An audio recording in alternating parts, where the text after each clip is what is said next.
যেখানেই তাকাবো আহিলি সেখানেই শুধুমাত্র ডিম, মানে ডিম হিট বারবার করে বলতে হচ্ছে, কারণ ডিম ছুঁড়ে মারছে জনতা, কারণ তাদের মধ্যে অনেক ক্ষোভ রয়েছে। এবার কোথায় ডিম ছোড়া হলো?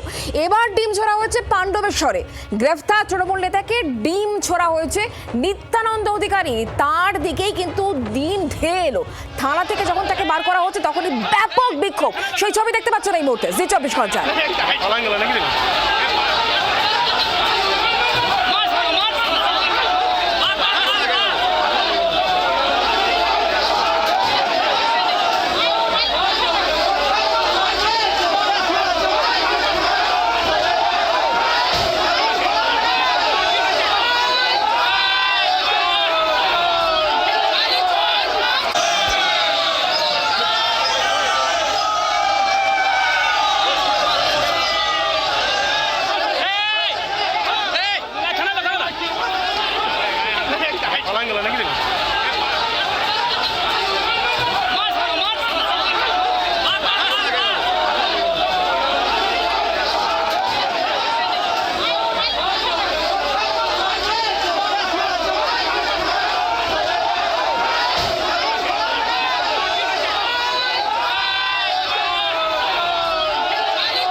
কথা বলবো চিত্তরঞ্জন দাস, আমাদের প্রতিনিধি এই মুহূর্তে রয়েছেন আমাদের সঙ্গে টেলিফোন লাইনে। চিত্তরঞ্জন, জনতার ডিম থেরাপি এবার পাণ্ডবেশ্বরে।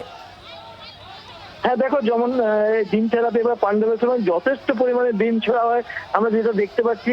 কারণ এই যে নিত্যানন্দ অধিকারী, সে নির্বাচনের আগে যে ঘটনা ঘটেছিল, জিতেন্দ্র তিওয়ারি একটা বাড়ি দেখিয়েছিল, আবাস যোজনার বাড়ি, সে পায়নি এবং তার নামে বাড়ি উঠে গেছে বলে, এবং সে তারপর কিন্তু এই নিত্যানন্দ অধিকারী সেখান থেকে সোশ্যাল মিডিয়ায় লাইভ করেছিল যে না সে পেয়েছে বলে, এবং তাকে জিতেন্দ্র তিওয়ারি জোর করে বলেছিল, এরকম একটা অভিযোগ উঠেছিল। এবং সেই মহিলা তারপর সেখানে আত্মহত্যা করেছিল এই ধরনের ঘটনার পর, এবং সে তার স্বামী সুশান্ত অধিকারী আজকে সে অভিযোগ করছে যে তার এই নিত্যানন্দ অধিকারীদের জন্যই তার স্ত্রী আত্মহত্যা করেছিল, এবং সেই কারণে তাদের ক্ষোভ আজকে উগড়ে দেয় নিত্যানন্দ অধিকারী আরেস্ট হওয়ার জন্য। এলাকায় সন্ত্রাস ছড়ানো সহ বিভিন্ন একাধিক অভিযোগে আজকে তাকে যখন গ্রেফতার করা হয়, থানায় প্রায় কয়েকশো